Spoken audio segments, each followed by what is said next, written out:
एक विश्वास, एक दृढ़ता, एक भरोसा जब हमारे भीतर आ जाए, जीवित रहने के लिए श्वास जरूरी है और मेरे शंकर को पाने के लिए विश्वास जरूरी है।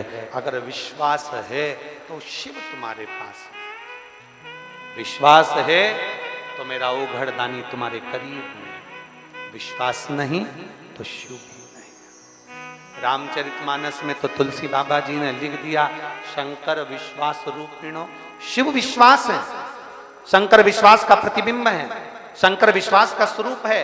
जिसने पाया, ब्रह्मा जी का भगवान शंकर के प्रति विश्वास नहीं था, ब्रह्मा जी ने भगवान नारायण से कह दिया, आप कहते हो कि आपके पिता शिव हैं, मैं मान नहीं सकता।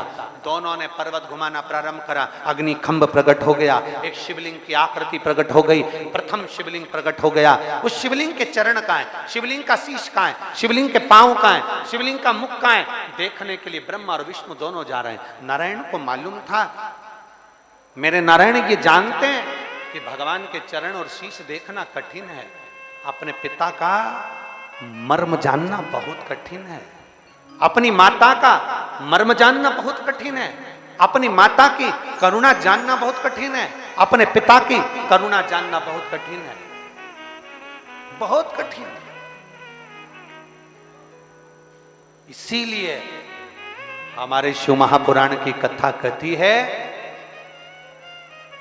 स्त्री से आयु नहीं पूछी जाती और पुरुष से उसकी आय नहीं पूछी जाती।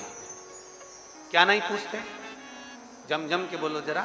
स्त्री से, किसी नारी से, किसी स्त्री से, किसी महिला से उसकी आयु नहीं पूछी जाती, तुम कितने साल की हो, कितने वर्ष की हो, कितने साल की हो। स्त्री से आयु नहीं पूछी जाती और पुरुष से उसकी आय, उसकी कमाई नहीं पूछी जाती। क्यों? क्योंकि स्त्री से आयु इसलिए नहीं पूछते हैं क्योंकि एक नारी, एक स्त्री कभी अपने लिए नहीं जीती, अपने परिवार के लिए जीती है, इसलिए उसकी आयु नहीं पूछी जाती। स्त्री से आयु नहीं पूछी जाती क्योंकि वह परिवार के लिए जीती है, पुरुष से उसकी आय नहीं पूछी जाती क्योंकि वो अपने लिए नहीं कमाता, अपने परिवार के लिए कमाता है, इसलिए उससे आय नहीं पूछते हैं कि तूने कितना कमाया, कितना एकत्रित करा, कितना कमा कर रखा, कितनी एफडी बनाई, कितना धन एकत्रित करा। पुरुष से नहीं पूछा जाता कि तुम कितना कमा रहे हो, कितना एकत्रित कर रहे हो, कितना जोड़ रहे हो। एक नारी, एक स्त्री से क्या यूं पूछोगे, कितने साल की है,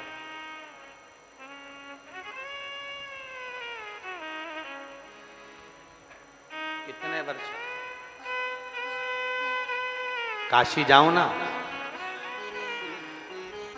कभी वाराणसी जाओ, काशी जाओ, तो काशी में अगर तुमको कोई बहुत बुजुर्ग महिला मिल जाए, बहुत बूढ़ी, बहुत बूढ़ी, तो काशी में जाओ और उस महिला से पूछना कि तुम्हारी उम्र कितनी है।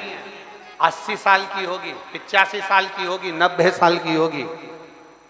कभी काशी जाओ, वाराणसी जाओ, तो किसी बूढ़ी माँ से पूछना तुम्हारी उम्र कितनी है, तो वो तुरंत कहती है तुझे बूढ़ी दिख रही हूँ, अभी मैं बूढ़ी नहीं हूँ, अभी तो मेरे भोले बाबा को जल चढ़ाने के लिए मैं जवान की जवान बनी हुई, मैं बूढ़ी नहीं हूँ।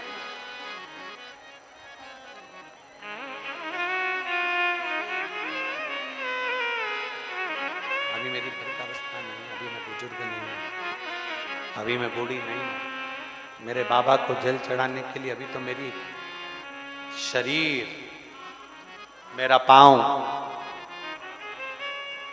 चल रहा।